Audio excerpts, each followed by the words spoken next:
Hola, ¿cómo están? Desde donde sea que estén viendo este video, espero que el tema les vaya a servir mucho, ya sea para su trabajo, tarea o presentación. El tema de hoy entonces es hepatopatía alcohólica. Bueno, de manera introductoria entonces vamos a ver que el alcohol es una de las principales causas de enfermedad hepática. Curiosamente, el hígado graso existe en más del 90% de los bebedores, sin embargo, hay algo paradójico y es que solo el 10 al 20% de los alcohólicos desarrolla como tal una hepatopatía alcohólica. En cuanto a la epidemiología, entonces el alcohol es el tercer factor de riesgo más grande para la carga de enfermedad. Se cree que causa 2,5 millones de muertes al año y el 50% de las cirrosis son de etiología alcohólica. Dentro de los factores de riesgo, vamos a ver que estos son muy importantes porque cuando estemos viendo la fisiopatología, vamos a ver que estos pueden incurrir en el avance de la enfermedad. Entonces, una de las principales cosas y que va a ser determinante en el desarrollo de la enfermedad es la cantidad y la duración del consumo de alcohol, que ya vamos a ver cuánto es la cantidad determinada por el sexo.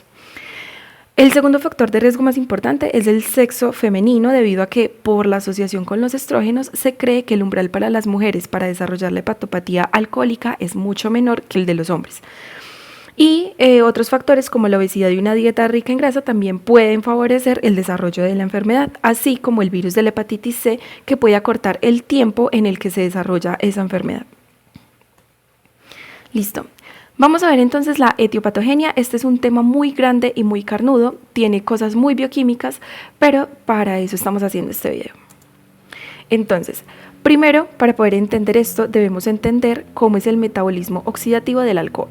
Primero entendiendo que este se absorbe entonces en mucosa intestinal, ¿cierto? Y una vez pasa, el 90% o incluso más del 90% se va a absorber en el hígado. Y hay otro porcentaje que es muy insignificante que se va a absorber en pulmones y riñones.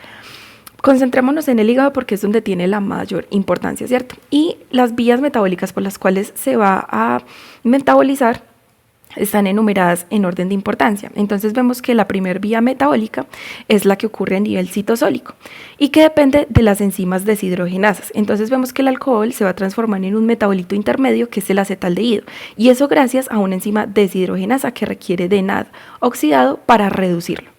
Y que finalmente el metabolito final es el acetato, por esa vía. Tenemos otra vía que la segunda en orden de importancia es la microsomal. Esta depende principalmente de citocromo P450, que es el CYP2E1, como lo ven ahí. Y tenemos otra vía, que es la última en orden de importancia, que depende del peróxido de hidrógeno, ¿cierto? Y que se da a nivel peroxisomal por las catalasas. Entonces, concentrándonos en la primera vía, ¿qué es lo que nos va a explicar la fisiopatogenia de esta enfermedad? Dos cosas muy importantes: el acetaldehído, que es el metabolito intermedio, y el NAD reducido, que se está produciendo por la activación de la enzima.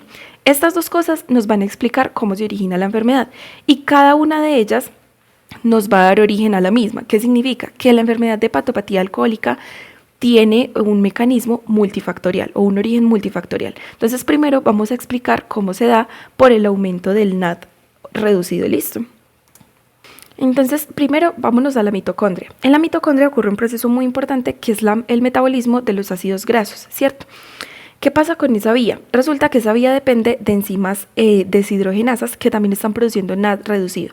El problema con esto es que un aumento del NAD reducido en la mitocondria nos va a inhibir la enzima deshidrogenasa en esa cascada de metabolización de los ácidos grasos. ¿Y qué es lo importante en esto? Que al inhibir la enzima, este proceso de metabolismo no se va a dar, por lo tanto los ácidos grasos se van a acumular.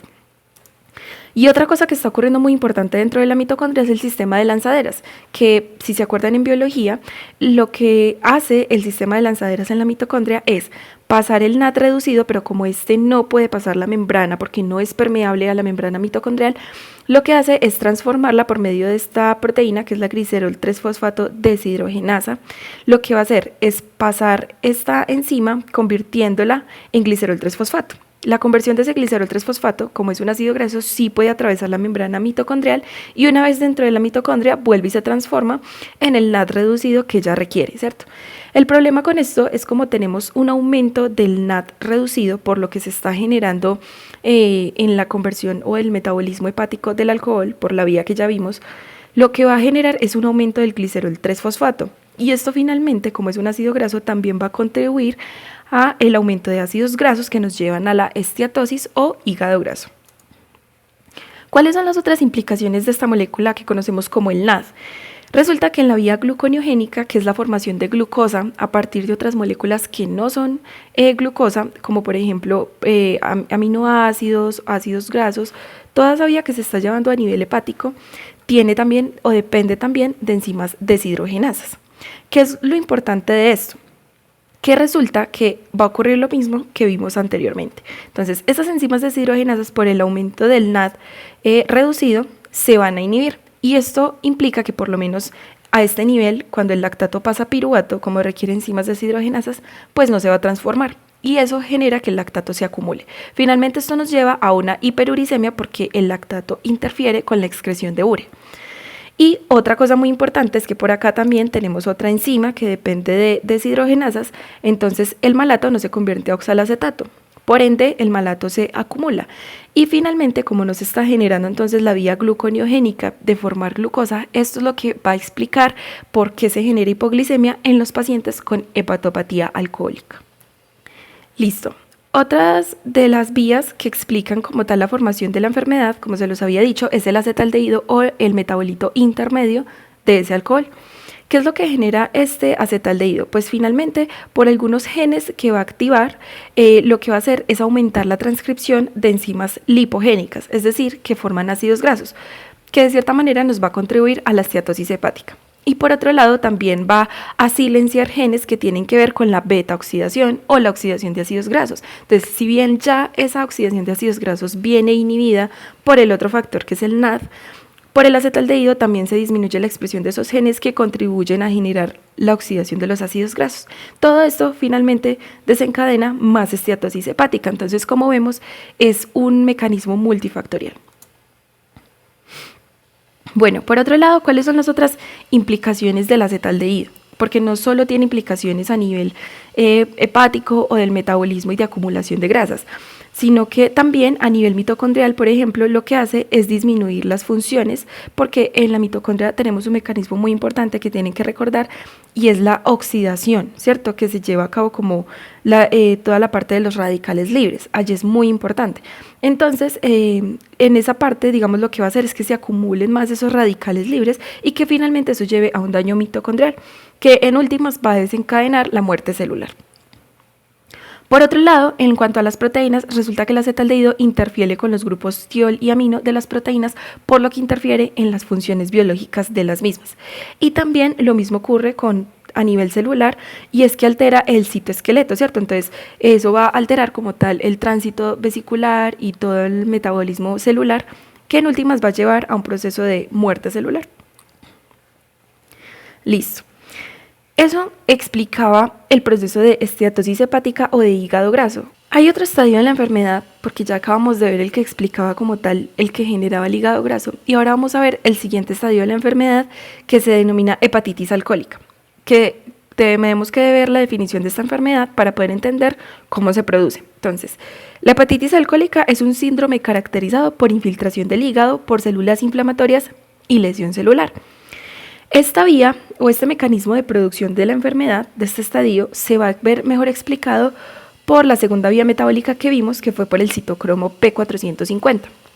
En este caso, lo que ocurre con este citocromo es que la hiperactivación por ese metabolismo aumentado del alcohol o del etanol va a generar especies reactivas de oxígeno que van a producir la peroxidación lipídica. Entonces, muchas más especies reactivas de oxígeno, y adicional a eso va a disminuir el glutatión mitocondrial, que es el que le contrarresta la acción de los radicales libres.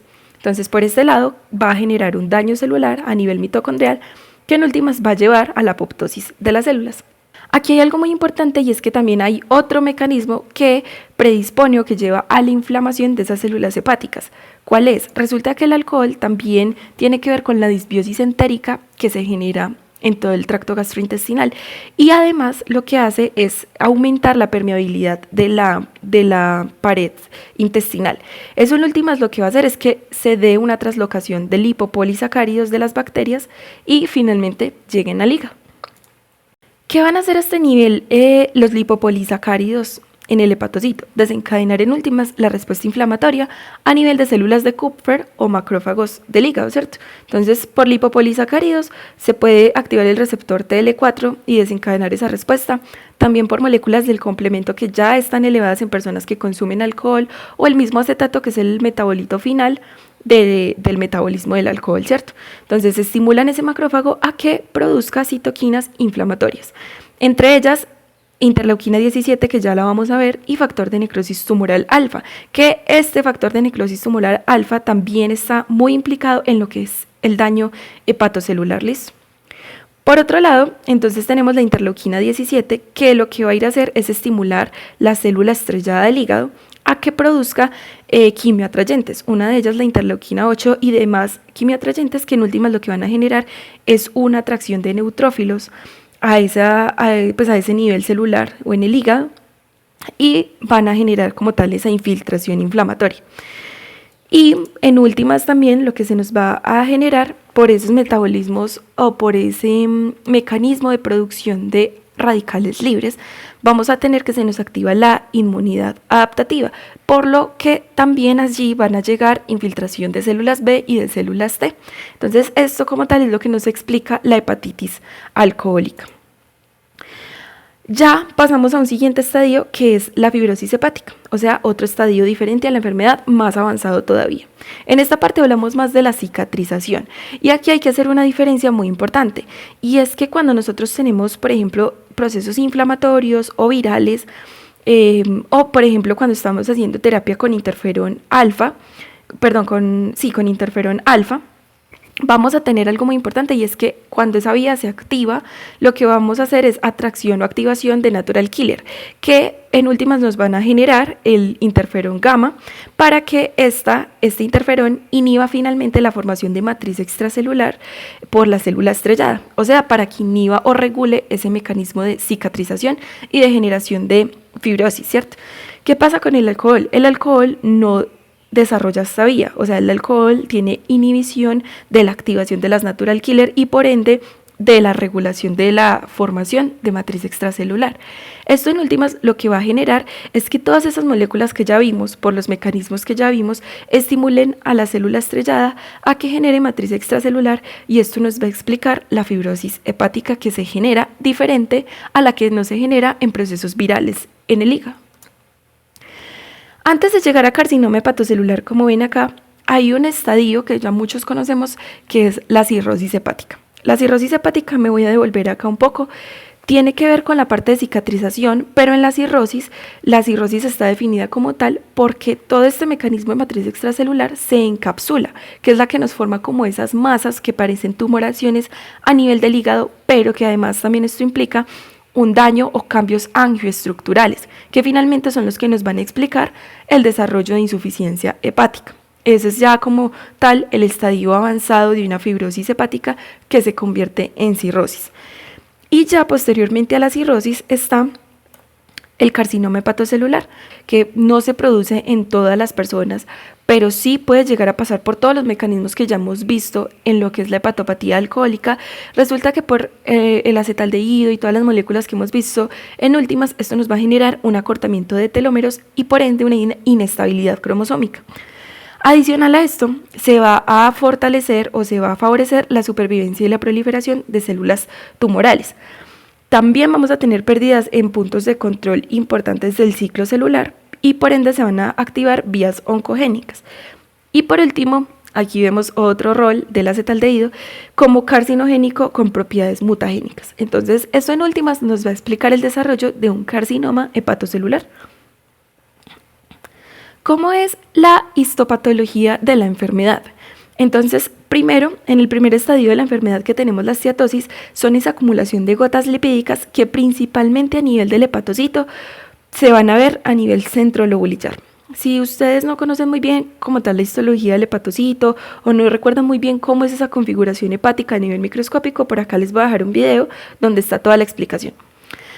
La esteatosis hepática se va a ver principalmente como un abultamiento centrolobulillar, es decir, muy hacia el centro de lo que es el sistema venoso del hepatocito y este se va a desarrollar, como les decía, entre el 90 al 95% de las personas alcohólicas. O sea, la mayoría de esas personas van a tener un hígado graso que ya vamos a ver en cuanto a manifestaciones clínicas puede cursar en general como asintomático. El siguiente estadio de la enfermedad es la hepatitis alcohólica, como lo vimos, que en este caso se va a ver ya la infiltración neutrofílica por esas sustancias quimioatrayentes que generan la llegada de esos neutrófilos allá. Y también vamos a ver algo que en histología podemos definir como inclusiones hialinas de Mallory-Denk, que se definen como la infiltración eosinofílica. El siguiente estadio de la enfermedad es la fibrosis, donde ya lo que habíamos visto hay acumulación de matriz extracelular, fibrina y colágeno tipo 1. Y la cirrosis, que fue como ese estadio antes de pasar al carcinoma que les había hablado, en donde vemos como el mismo estadio de cicatrización crónica que ya se encapsula, entonces se ven como nódulos, adicional a eso con los cambios angioestructurales que llevan a la insuficiencia hepática. Y por último, la tumorigénesis hepática, donde vamos a ver pues como todo el mecanismo de neoplasia y proliferación. Importante acá que hay estadios de la enfermedad que son reversibles, incluso cambiando solo los estilos de vida, o sea, haciendo énfasis en la abstinencia alcohólica, en la nutrición y todo eso, se puede lograr en realidad mucho porque se puede revertir la enfermedad. ¿Hasta qué punto es revertible la enfermedad? Como tal, hasta cuando hablamos de fibrosis hepática. Hay muchos autores que dicen que la cirrosis en algunas condiciones puede llegar a ser reversible, pero de manera general, porque eso igual está muy discutido, de manera general, por ahora se entiende que el único estadio reversible que tiene la enfermedad es cuando se llega a esta fibrosis. De ahí en adelante ya no hay nada reversible. Listo. Y aquí tenemos un cuadro con los factores de riesgo que ya vimos y también las comorbilidades como hepatitis virales que pueden acortar el tiempo de evolución de la enfermedad. Es decir, que una persona que solo tenga como tal el antecedente del consumo crónico de alcohol, que ya vamos a ver cómo debe ser, puede desarrollar la enfermedad en un X tiempo que puede ser mucho mayor en comparación con una persona que además de eso tenga una comorbilidad como una hepatitis viral o un factor de riesgo que puede hacer que ese tiempo de desarrollo de la enfermedad y de avance se acorte más, listo, desarrollándolo más rápido. Listo, cuando pasamos a la parte de manifestaciones clínicas, primero tenemos que a nivel de hígado graso es una enfermedad que por lo general, o es un estadio de la enfermedad que por lo general va a ser o cursar muy asintomático. Lo único que nos pueden referir es a veces un dolor abdominal en cuadrante superior derecho. En este momento la cámara creo que se ve al contrario, pero en sí en cuadrante superior derecho. Pero que puede ser muy esporádico, ¿cierto? También pueden haber ya patrones como inversión del sueño en los patrones de día-noche, ¿cierto? Una fatiga generalizada. Y la litosis tiene un asterisco porque aquí es muy importante que la mayoría de estos cuadros que están acá son muy inespecíficos, ¿cierto? Pero cuando hay halitosis nos puede estar indicando como tal un consumo activo de alcohol que puede ser muy específico para hacernos sospechar del desarrollo de la enfermedad. Cuando hablamos de las manifestaciones clínicas de hepatitis alcohólica, hablamos ya de un dolor abdominal que en este estadio puede ser mucho más agudo, incluso puede semejar un abdomen agudo. Podemos tener estados confusionales de la persona y también a nivel de neuropatía periférica. Aquí es muy importante que en general puede haber una anestesia de lo que es la parte pues sensorial y también puede haber una hiperreflexia. Pero aquí hay algo que tenemos que tener en cuenta que es muy característico también del síndrome de abstinencia alcohólica y es el temblor fino, la agitación psicomotora, alucinaciones o ilusiones transitorias, adicionando a eso la parte cardiovascular con hipotensión y taquicardia. Es decir, esta parte es muy específica de un síndrome de abstinencia alcohólica que puede ser diferente, listo, y que también hay que tratar. Otras de las manifestaciones que podemos ver son los nevos en araña, que por lo general aparecen a nivel facial, y también la ictericia. En este estadio pueden aparecer cuadros ictéricos. ¿Listo?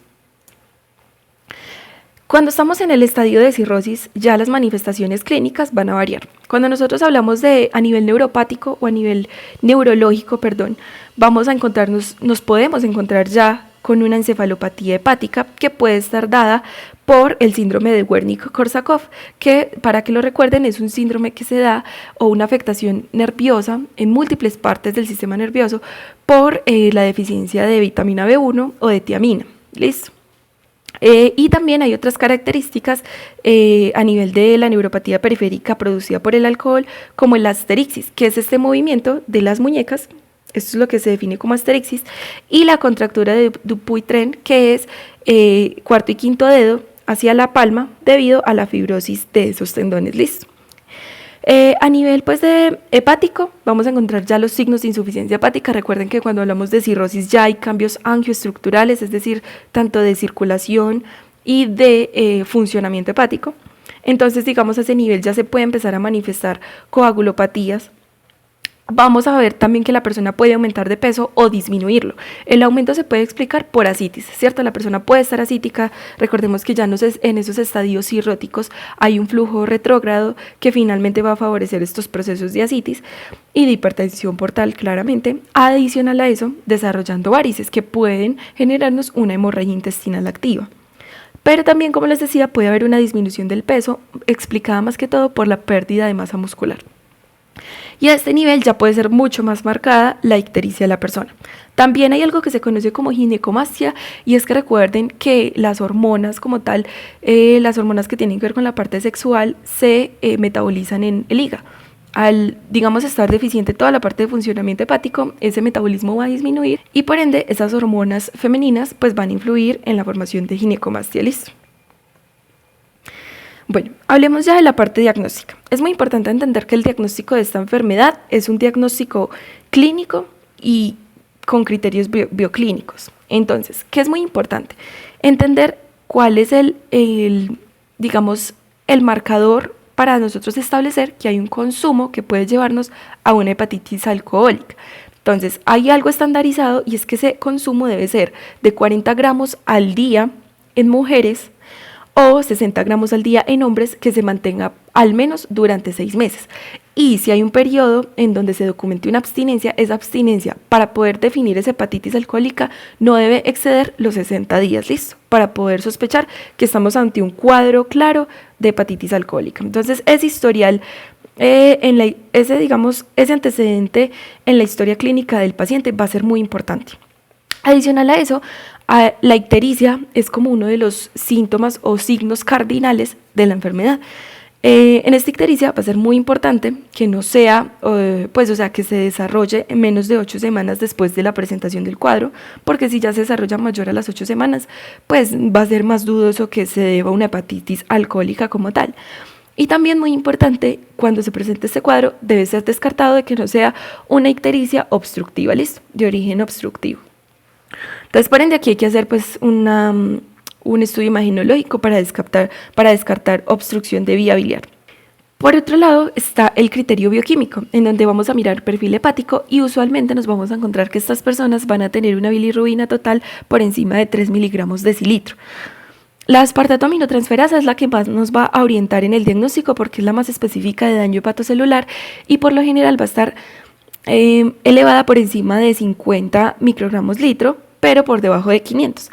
Mientras que la alaninoaminotransferasa no va a estar tan elevada, no va a tener elevaciones tan significativas, y es por eso que nosotros determinamos el índice aspartato alanino, porque esa división, cuando es mayor a 1.5, nos va a hacer o nos va, digamos, a ayudar en el diagnóstico de la hepatitis alcohólica. ¿Por qué? Como recuerden, si disminuye el denominador, aumenta el numerador y eso nos da una división más grande. Entonces, entre más grande el número, nos está indicando que hay una mayor elevación de la AST, que es más específica en este caso para la hepatitis alcohólica, ¿listo? ¿Qué es lo importante acá? Si se cumplen ambos criterios. Entonces, si cumplimos ambos, vamos a pasar a descartar factores de confusión, es decir, descartar otras etiologías. Entonces, una hepatitis isquémica por diferentes causas como shock séptico, hemorragia grave, consumo de cocaína, daños hepáticos inducidos por fármacos y autoinmunidad. Entonces, se pide un perfil pues de anticuerpos. Una vez que se descarta y efectivamente la persona no tiene otros factores de confusión, entonces hablamos de una hepatitis alcohólica probable. Es decir, hepatitis alcohólica probable se define cuando tenemos el criterio clínico y el criterio bioquímico, y adicional a eso descartamos los factores de confusión. Hablamos de una hepatitis alcohólica posible cuando no tenemos ambos criterios, ya sea el clínico, es decir, cuando en la historia clínica no hay un antecedente como tan esclarecido de este consumo diario de alcohol o del tiempo de 6 meses y todo eso, pero sí tenemos bioquímica, o por el contrario, tenemos el historial clínico, ¿cierto? Pero el bioquímico no es tan específico. Entonces, cuando tenemos alguno de los dos o cuando hay factores de confusión como los que ya describimos, hablamos de una hepatitis alcohólica posible, más no probable. Los textos recomiendan que en la hepatitis alcohólica posible pues se haga el diagnóstico confirmatorio con biopsia. Quien nos va a hacer el diagnóstico confirmatorio es la biopsia hepática, ¿cierto? En muchos casos vamos a ver que está contraindicada porque la persona ya tiene alteraciones en los tiempos de coagulación y ya está comprometida como tal. Entonces va a estar contraindicada, pero para esto, digamos, lo que recomiendan es la vía transyugular, ¿cierto? Entonces, importante que la biopsia es la que nos confirma el diagnóstico tanto de la hepatitis alcohólica posible como de la probable. Y si sí, pues entonces efectivamente estamos ante una hepatitis alcohólica confirmada, listo. Si no, se busca otras etiologías. En cuanto al pronóstico de la enfermedad, hay diferentes escalas para medirlo. Estas escalas lo que van a hacer es predecirnos la mortalidad a 30 días, que para los pacientes con hepatitis alcohólica o en general con hepatopatía alcohólica grave ronda entre el 50%, que viene precedida de coagulopatías, anemia, insuficiencia renal aguda y ascitis. Tenemos la escala Maddrey, que es en este caso la que vamos a ver, pero también tenemos otra escala MELT. En la escala Maddrey hay diferentes patrones. Aquí ven un índice en la primera parte y en la segunda parte vemos un índice que ya está modificado, que en este caso lo que mira es el patrón de tiempos de protrombina y bilirrubina sérica total del paciente. Con eso se saca un índice. ¿Y qué es lo importante con eso? Que esto nos va a orientar en el manejo. Entonces, para el tratamiento es muy importante ver que nosotros tenemos puntos no farmacológicos y farmacológicos. Lo que les decía, la parte no farmacológica de la alimentación, de la abstinencia alcohólica, va a ser muy importante porque de cierta manera puede revertirnos la enfermedad si se encuentra en un estadio inferior al que sea de fibrosis o menos, ¿cierto? De los que vimos. Entonces, una vez tomemos esta escala o evaluemos la gravedad de la enfermedad de la persona con la escala Maddrey, vamos a ver que si esta nos da un valor mayor a 32, pues entonces estamos hablando de una hepatopatía alcohólica grave y por la ende vamos a tratarla. Si no, entonces vamos a hacer un tratamiento de soporte que se basa en estos parámetros que les dije: abstinencia alcohólica, nutrición adecuada y también el tamizaje de otras infecciones, ¿cierto? A la hora de tratar, ¿qué vamos a hacer? Corticoides. Pero es muy importante evaluar que la persona no tenga contraindicación para ese uso de corticoides. ¿Cuáles son las contraindicaciones? Que tenga una infección no controlada, que tenga una hemorragia digestiva activa o un fallo renal agudo con creatinina mayor a 2.5 miligramos decilitro. Si la persona tiene estas contraindicaciones, es muy importante entonces tratarlas primero antes de dar el tratamiento con corticoides. Y si no, también hay otras opciones, que es no utilizar los corticoides como tal, sino aquellos fármacos que vayan enfocados a la inhibición del factor de necrosis tumoral.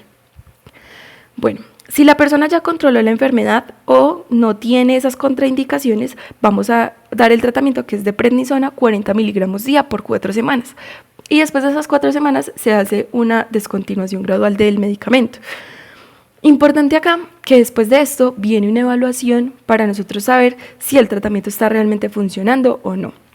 Esa evaluación se hace con la escala Lille, en donde nosotros vamos a ver el valor como tal. Si el valor de la escala Lille nos arroja mayor a 0.45, estamos hablando de que no hay una respuesta adecuada al tratamiento. Y aquí ya debemos evaluar otros parámetros como tratamiento de soporte o considerar el trasplante hepático si es posible. Si sí hay respuesta al tratamiento o si vemos que la escala Lille da un puntaje menor a 0.45, pues simplemente nosotros continuamos y completamos el tratamiento por 28 días, ¿cierto? Y esto era todo lo que les quería decir de hepatopatía alcohólica. Espero que les sirva mucho el video.